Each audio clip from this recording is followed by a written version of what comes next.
tu ne ai tu pi diu chi phamati ala Christian INSUNG SEMDING DAN ti to holim nai nei diu hin Bible chang mon ni mon tomen sim diu hin mun khat ina sim na diu mun che hi a hele Psalm number za som ni le segi chang khat na ko na hin ga simoiten insa apakai pan lo le insa han pan na beya sa ohin kopi nga apakai pan lo le khonga pa mo sia zan ha ko wa hi jingpi ta na to wa zan khang ki malup na na zot wa chole na nga an ne o hi pan na beya hi bogi aji chu aman patinin alung sit mi chu anomi mut sa ji hi abana Deuteronomy lam ga simken hoten Deuteronomy bungsom na bungkhat chang som le chang ge na konen hiji a chu nang hon ke ma tu se hizat hi na long thim sungawa na chen sawa na hin khusungawa na chin jing jing diu na khut uwa zong mel chi na banga na som lop jing jing uwa na mit te ni kika na chal pa nga zong mai dal banga na khai jing jing ding a hi zong le nang hon a bon cha hi na cha te na hilowa in sunga na to thim pet hi hen lang lampi na zot pet hi hen na lup pet jing hi ta hen lang chule na hung tho do ting jong le thupi izat pi hi na sei pi jing ding dol hi nang man thupi izat pi hi na in pi kot pi khom dung zo sile na kel kot dung zo si a jong na ji so hel ding a hi amana simken ten FSC mi te henga pol le khaltot bong tum sang som ni na henga simoiten chuti hen lang thaha til bolte e ho anatong ji achun ataha da til bolte na dong zuya itu mula ilungai to zo siu sanga na sajo a abolte na dingen ho bungale Krista Jesu atun soratun soren akhang lo pina sing hen amen bonen amen piute Thuchi khat chun in kiti hi khutna kisa ahin in sung wang hi lung thima kisa ahi ti nai mitam ta hi khutna kisa abo cheng en lung thima asapan hi lai ve house ahin family hi lo ai ya chu khuna in ju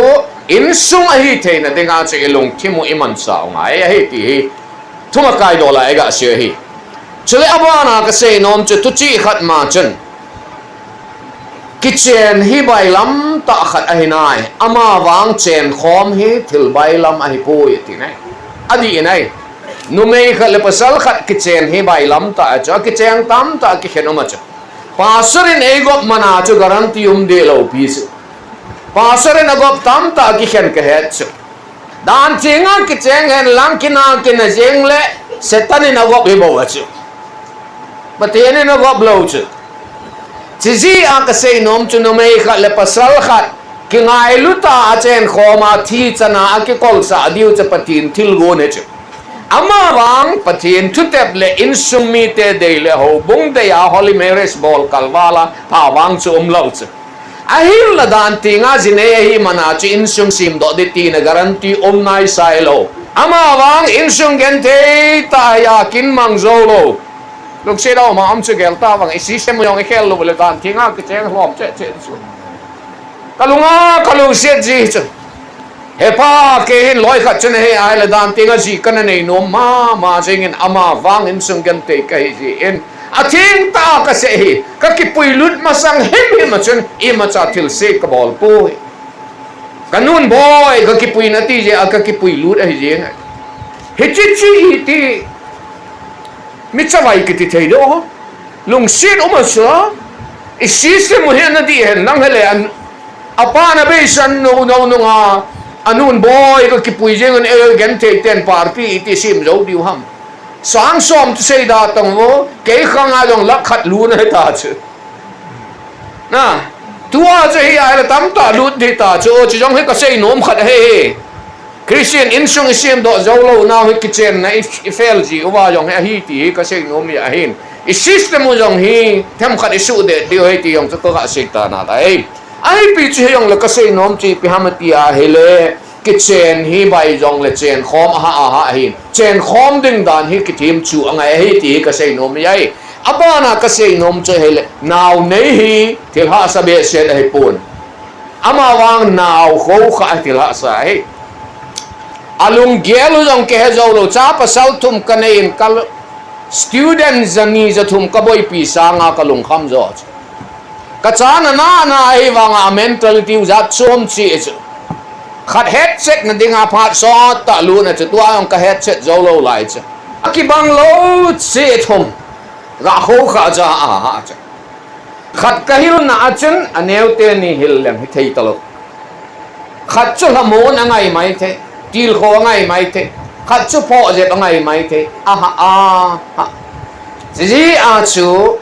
he diu khat chi pe ma ti a hele tumakai do la nào khâu khạ dòng hi cha te na dòng su hi thu hi kiti thei lo ai sit down stand up ti amol kang neu chai vet sai thu ngai thei lai aphai ama wang ong pilin go na wa kum som le tum som le li ong hi a thol en neu chu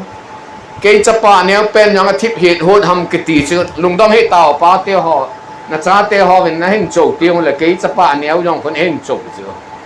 khát về chứ cái so là hay là mang ta tháo cho tìm hết đi à cái hà bỏ thì mà hay là one to one hết đi ta chứ sao thế chứ cái one to one chứ này điều chứ cái họ khăng lại cho fair fight cái gì đó na ipi cái say nó ham tiếng ta hết lâu ipi nó say na one to one mo cái lùng han mà na chứ cái say chi ala sorry ta one to one cái gì chứ cái del hết ti này cái gì vậy cái pa sorry ati akal kal chamat ta chi a chu ke yong chu lung hang ka ten nang hi o ting te le hi kit ta lo chi a chu khat ve kom le lung ning jong ngai pil kho jong ngai head team jong ngai ne kom in cha te hil lo dei pho lo dei ka ti ngai lo loi khat kit chu nai la cha te lung sit be se na ki su sit cha te ngai lu be se ren cha te gel kho lo ngai lu hin ka ti poi gel kho di pa te ko ma ka sei nom na chutu ne a cha te ko kha na dinga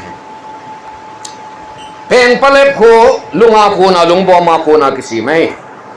alung bom ko men ten he cha lung ko peng palep bom kisu ding ting la asunga lung umai chu apo ho abom ain put ke he ai ala mi khan ni cha mu ai la lu khong do pan pan chu ai là cha chaman ka te hi chi again te be set jing chom khat se da vet chu khe ha pi in ka te ning ke hal sa ti a peng palep ong chu do de ko bon ma cha khe ha pi le a ha ngoi de na ta a thom te ta lo i pi je am ti la process chu ning lo wa chu ha sa ta bo ma phut ke a leng di chu a phut ke khu a ha thanei na di chu achi chu don talowa mi khanin kalung sin ati na lama aga khe ke pi a ke pi le chat mo a chom khat jawa thi ai ba akisi dan chu kanu o kalung sin na kati na lama che peng pale be katha loi tai o ti chu a system chi pe hamate la struggle abola again the ya cha tha hat de ti na chu mun khat ki na cha hele geography channel ka vet na chane ya hele sai pi khun nào anh ấy cho nào nấy chơi ai là nộp chứ mà đi chỗ thấu độ bút tao lâu chỗ ấp kén mà khút tiếp bẹ chỗ cái lồng hang bẹ sẽ nên tên nâng ngol to đi chơi à nó cha chứ nó lồng xét tao nói bao nó chút tiếp bẹ ham cái gì mà nè chỗ cái lối nó cái nào về riêng anh ngol tan hồ cái gì lệ cái cha tem mi hết bà không ai tao nói thì mà sẽ gì hết thằng đang nhìn TV nó về nó phun chứ đi lâu chứ ale chom chat ka vet na hele ape li dham kiti chu asai no chung to wala mo zo ta o alung se je ha zo le chat mo khan ti ape a cha chu lam him zo te ta tai no yong chu hat ta che te ta tu ne ka sei no mi pa te ke ho khanga chu aphat na khat oma chu ki gum the thu in ten na tu khanga ho dinga ka sei no chu che he ai chapang tam ta tu khanga sit lo he ka ve na hele achat anu le apana dot khil tam ta omen hi tiếng là nu le pan alung sit wal jing aman bu jong hon thelo cha jong sim thelo thong jong thi thelo hi ta bang chu ma chu ngai lun lung sin ama wang kho sa in a future din agel kho ngai chu survival techniques na hilangai chu gilkil tho je hilo ngai chu ha sa tho je ngai chu ni sapi noya ha sa to hen tin hello pi chu da mo hen tin hello pi chu ama wang inung ting le thi nung ting le ke jong khalung khampan he ta ta ne pen pa ta na dot valentin ta ga bol gum kit ding yong chula ki thei mong mong lo ka cha te nei po at lien te ni hon ei po han yen ga bol gum di ti le na mit hong sal pan ji ta he ti ji ji ya cha naw ka tai mo po naw te ho naw adi se na chapa khat se ne ham chanu khat se ne ho am ho jong hin don't pull be said that a veisi hamadam moham ke yong aneo pen khu veisi chu dam mo chu u te ni sanga yong dang je na ki pujo lo he tu ka gela he le ka loi nu ko mang a hi pui isi chu sao do manga ye ei ni hi phat ka le thi nun te le how he will survive ye chu nu le pa te hong ka til kho nom na chu cha te ho inau te ho cha te ho jong hi insung a cha lo dan jong hil ting hi e ho ding jin ne le cha chai pi wai jen ha di thei poi ama ho jong ki jen sa ding ama ho jong he a na to sa ding he ti yong chi ga sei thau hi ai chi a cha te ho kha na ding tu do la cho head di wai ti che ga sei han lang ting la abona ka sei nom chi pi ham ti a hai le Christian insung sim na ding a hin tu ni hin khom pi li tabang kho ta kan sei no men hei gang ta kan sei no men hei ama sa pen ta ka sei nom chei le insung sim dinati le insung put do pa kai patien vai na hom sa ngai ne thile put do pan i lo ding ham he de insung kiti cha patien adam le e vi ana sima insung family khat ana sim do ai hata cha sim ding ati te ni na thupi na pal ke zia insung kisim do bo chu anamang tabang a hitai Bible insung sim di dan tam ta ome adam le evin ana zo lo mi masateni na zo lo sim do thei chu Jesu Krista ta san ho so chan na hu hin na Krista lem pa ding a kisan ho ai adam le evin ana zo lo Tela Solomon le se chunga mi ching pen pan azo lo zo dinga Krista ta san ho hi patinin insung khat sim dinga e ngan sewai ti chen patin lo pi na dingen imo pu naw lim tai to do tin din patin lo pi ni khat ri khot ga beng wante patinin God's family chi itabangam ti hi in Christian insung ako na vet sa go hi Jia chu ama i vai hom sa wa pathin lung de ya chu insung chi vai hom ti mule insung a chu pathinen ama vai hom na insung cha hin sim do ding he chia chu lung mon na le samon na ding he ai samsut za som ne la sagi isim na lamon chu isim a he le insa pakaya pan lo le insa hon pan na be hila sa oi kopi nga ho pakaya pan lo pan na be nga ai zan khan ke mana tho hi pan na be hi aji chu pakaya na lung sit te chu ai mut sa ji hi ti chu pathin apan ting le zo lo di khat jong ki zo ji kina he ki khen na de hi pu dam na lai na hi ya zakat ve kom le ki mo phun na jong thei kina kom jong thei hi ai lo ma hi le tha chol zia jong che kina po mum te hi chu ki mu se na de hi poi ai lo ala ki khen na de hi poi ikin ngai lu se na ding zo hi ai mi khat hi aloi pa na thi sanin cha chun hong kam na kan chu kai milte poi ei ho se di be in hong thau ki tangem ati nai ei tam di be in hong thau ki tangem adang tam ta angai sa lo a ho se de be a yong sa ngai sa ta chia chu tu ne he damai na lai he tu pi pe nei idong le e long ki tan te ne jun yong ki ta he dam koi chu nu pa hi mana sweetie honey ki ti a ke mo nui ni jeng dam ama wa ikin a yong le ki ngai lu ding a hin ikipun tu yong le ki ngai lu de ti dola kan se ya hin hela tu pi pen cha patini vai hom sa di wa hi patina vai hom ting le kina ana ayong patin pangat patina nei shu cham ji chu patina pan lo ting se tana pan ting le chu ki khen na a sa cha ke la iga kina ji khu num ka se sun te kina le ni la la ma kho ano ma no cinema ako fighting scene lo le nom lo isna love story tu pi pen nu pa hin kho he sa chun nui na jong men tin ka na jong men tin kinil na jong men tin kina na jong men ti ama ma pati na pan po le ikina na jong su kingai lut belap na hi ikimu pun na jong su kingai lut belap na hi patin cha lai lunga pan sa ter patin cha vai ho ma pan sa ti ti hi atu masapen ta se hi ting la ani na a cho patin tu ki puisa ding hi Deuteronomy lama cho kadai ta ka cho alun na kon jong le na kon do jong le nong vai lun jong le na cha te chu patin tu pi hilin na in mai do nga chun sunin lang ta ai na ti cha chi ka gel den kompana patin tu khat ka ta ngai ka tin ken no ka hot tain ka kisut ni nong le ko kompana patin tu kita ako na mu di ai adi iso na insung ma jong patin tu chu kita owen in compound ho his spiritual atmosphere hi sa ngai so patin tu na dei pa na insung ki mai pu na dinga na dei ta kha chu ta owen ei pa ho jong le english hi jong le na insung ma jong na cha te ru ma na cha te ni pi amusing dingin ta en bible la ki sunai chu ta owen sunovin na ti chu Chizia chi amusing dinga kai hoi dinga patin tu hi man sa ding elhagao ki kai hoi sa ding elong tim ki kai hoi sa ding hi patin tu na kai hoi sing in song chu i te azong ma tha lo ding hi pi tuni na a in se hin abom ma se akat na patin e vai hom sa diu hin ani na a patin tu iki kai hoi sa ba patin tu hi ana inai diu hi ho keo loin bible ko hi be ovin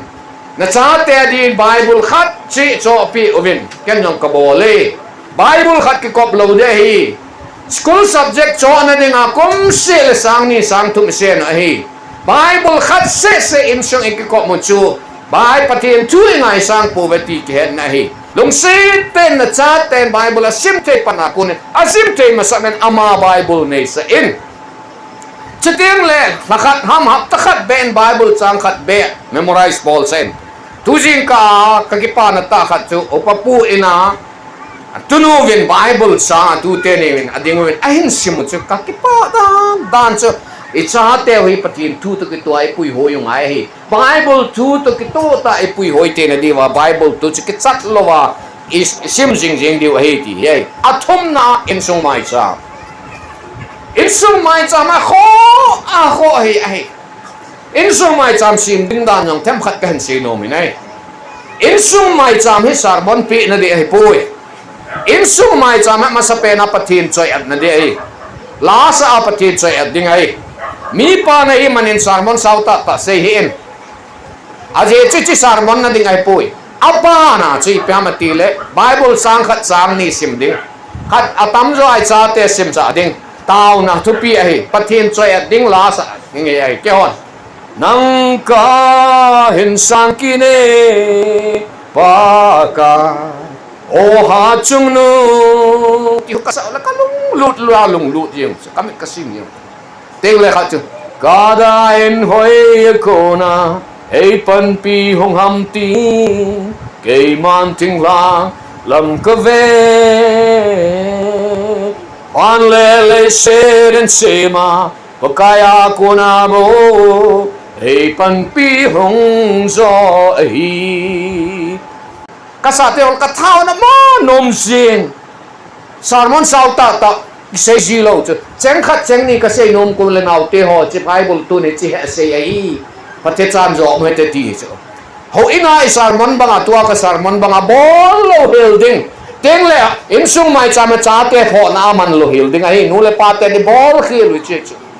ki pho na ding ai poi ki pa cha to na ding ai che teng le insung mai cha hi chi ji a chi insung mai cha bangai cha lo I cha ten insung mai cham a hangai the na ding a ngai che khat dei kom le pa te ho nu te ho ka til ho nom na che hi ai le insung mai cha ma taw na nei ding kum ting le cha te hong nui ji ve ta lung han lo dis aje chi pe ma te le cha te chi chom chi ke yong ka nui ji chu khat ve yong chu ka nui a ki pan the ta lo boy lun nang hung tao to ke ka nui en ki tao chai the ta pun ta an ne tao ne hap ta ma sa chu na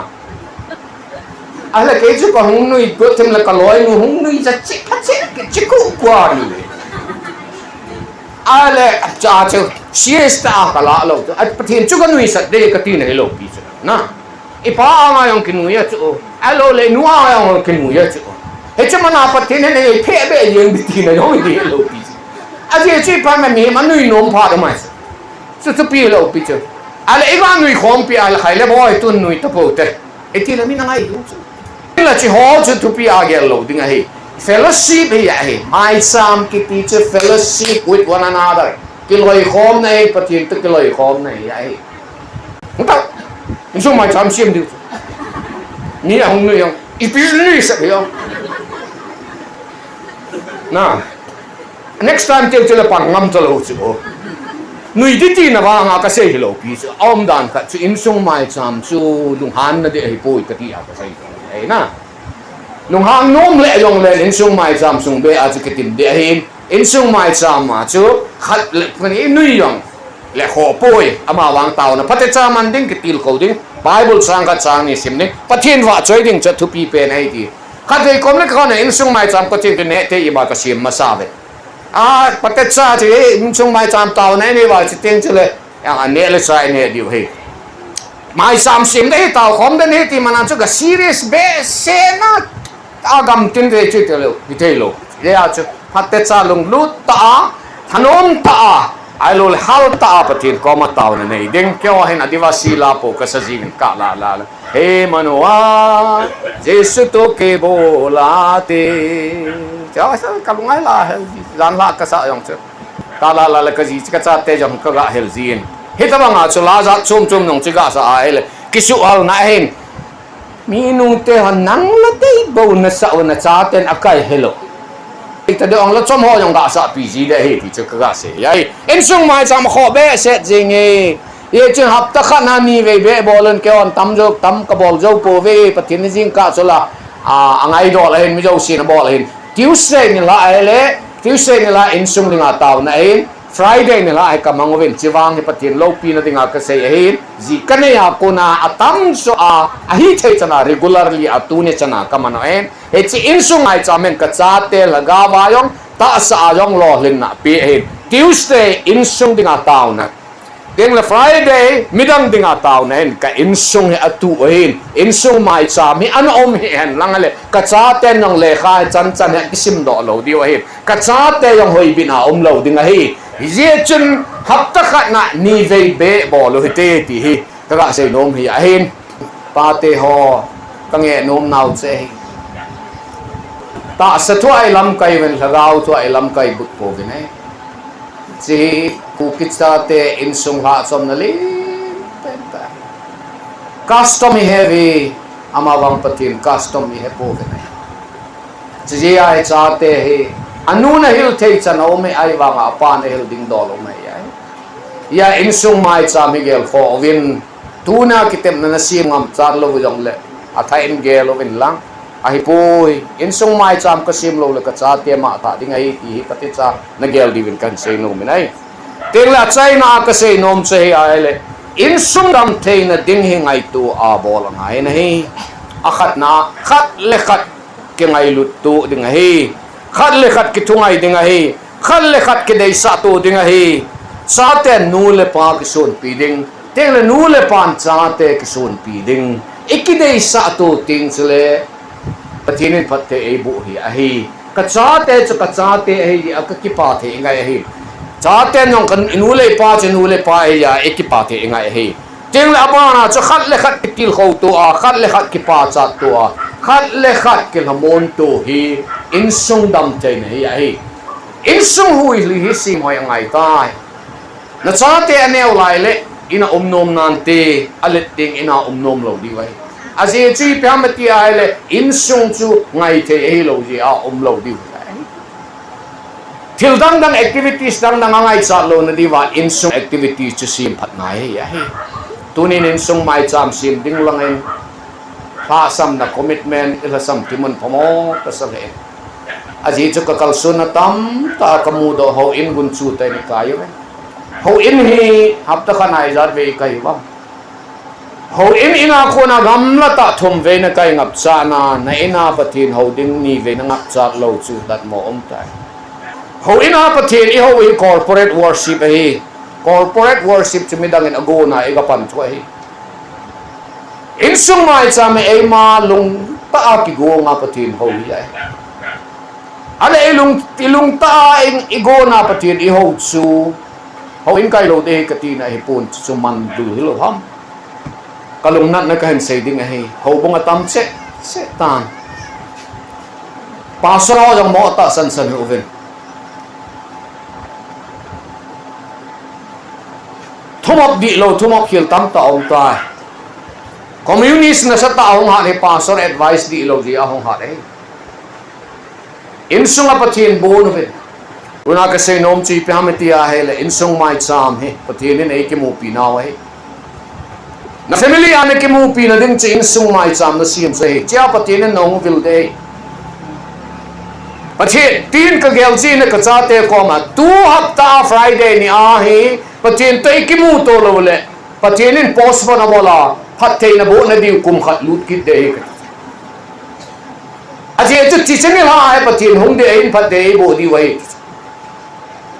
athin ta ka se hi pathin in ai dil di wai ti hi hoi lai ham ki te wai ke ka ta san pui na in sung wang avil de hi pathin lo pi ni khut ga be am te athya jesu krista hong en lazar le mar lazarati achal mar tar mar yam chu a inu wa avil nei na ina nong vil ding hi ai na ina na vil ding chu na ina pathin to ki mu to ding an ki gon lo le khoi im chu ma ki go ha vil ding hi ai ki cha ro ma ngai tu ne akan sing nong si pyam ti ai ye chun insung mai sam he pat chan gel kho hi te pathin nang insung phat te bo no me cha te ho ka long si ni nei pa te ho pat chan gel pat ki da long si te ni re na zo lo yong le long si ta ka nge tho a hi cha te ho lo ting alam vai diu ka no po kumi zat han zo le ke man kamu dol hi officer ding yong tam ta o me kumi zat han la je cha pathin to alung lut dan ka ve na he le ama wang minung mi pa te sen pa te chunga ki nai hi ai mil hi lo ma na cha te ring ana tau te lo le cha te na hu do zo lo ding hi ai ke yong kan na ka ve le kamil li lo nge amin si a ka pa po lo le ka kadung alai poi insung mai sam he pacho pite ho friday le tuesday ne ha chu insung pumpin ka taw na me ke ding awang he 24 hours anytime ni mai sam ipc ham pathen pan lo le pan na be hi ti ka do be set che ne pastor alu tam ta ome si chen pastor ho le speaker ho mo ta san pote pathen ta sanovin har pi be he laga bo noi ngai nu munati ip ham he che hi e hon dai lut ki bol ngai sang ve nahi min ngai nom ding a sei tang ngai sang ve nahi jang pena pathin tu sima jang pena ngai ya jang pena zo hi phatte bu chan nahi lenin tu in sei tau te communist put the all alam kai khat ei ama hoi christian haven apa he aung go lan til hen hoi na kai nom ta pon aung lo chal tan bol lo ding no chen bol en mi ta pu hong kinai nei ala man yang cha chen lo adon be set panin in su mai sam sim hen lang a chapa din chun taw le a chapa le nin cha hu do ding hi a hi tu nya community ha lom lo ding a hi ama wang aman in sung mai cham don following pastor khat cha ga dong tan pastor lagaw lama in sung mai cham sim khalo hil khat cha ga dong khatan pastor anop se anop ne khat cha ga do kha him te pastor pa ka cha pa hi ka se nga hi ben ho in sung a kai nom pon I khalo ding hita ma til room sung khat na hen lang mol khat ke pan na vei atan vei le chen na tu ngai tan ta ti ne alaman jong sei bang pastor en advice sei bola ti gol hang pi tu gol hang de cha ha se ma se ta ne hichil nin hin apa le pastor pa ke ho chu bang pa ha na ngai kha hi ama zo lu ana be senin hitabang ho gol hang chawai khat sim phathei lo chu ira pang ting hamatin communist en support tan tuin communist na saten hat tan pa te ho na pastor pa sanga pathin tu ana hat zo angai ta ho bunga tam che chen pathin ho lom che ta nei kan hana ka se he poi kapuna jia ka se he nei gel thi mu ven cha te ka vel ka ngai lui cha te pa ka ya ko na go he zudam ding a pathin in cha e pi oi poi mấy đi là chỉ đi là dim set sẽ tan le sốt tol le hôm nay ho ipan ho ngai poi mấy đi là đi ta patinin mi him te sin đi nga sim hai poi sẽ tan le sốt tol le ho đi nga sim hen hitia tu sei ngai lo cha te ho ga lu ji va hetai hitia tu ni hin ka ngai tu na hele o yeti ala ke sim sil pa te tai mo ne ke sim ta van gam hong lung hen lang hele midang chu ta midang in lam tu tan tin ke e lam tu ding pun te ti ho ta bang ho san jong zep tai ke e len tu de lam tu ding mi pa ta pun te ti se chun tu ni hen ka sopi ko ka nau te ho speaker dinga ke howa ke kowa e ho se de do vetin gel hi be ofen insung mai sa me cha te hu do na te pe ne ki ta ka kinet pi he ta crusade bol sive crusade so chun ni ne thum chi lam bo ve ki pa ve amma wang insung mai cha ma thip ta ji chun insung mai cha me thip ji chun insung a cha te lam vai gam ta ne he chi ji chun ni pa te hon pan la ta te na insung mai cha pa te chan a me chu ti kong ki nen ni se out hum ve an ne wa ele I cha te hap ta khana ni ve an ne sa ding hap chal lo nangai nom mo sei dinga ne ngai cha no hele lung set ta nei ko kit ta ho ke mi ngai nom sei dinga pathin na ka ta he kanau adam no en malaria typhoid adam mo en ka kap diu na anom ta po na kap men ka sam e loi pi en ka tu en ka kap sen adam di ka dei ji chun ana kal ding ka bolen ahum dam ka sopi ko kanau te ho Johan Baptist tabang Peter tabang pathin na tong ngai cha ta ve tu lai na ngai na ki hawa ngai na ki sei pi tu a ki lo chi ta ji chen in sung a singam tai tung sit ten po sit na ka sei na angel ho vin pa te ho na phat nau til tam to mai ka he ama wang lagaw lam din mo lam mi pa din mo ni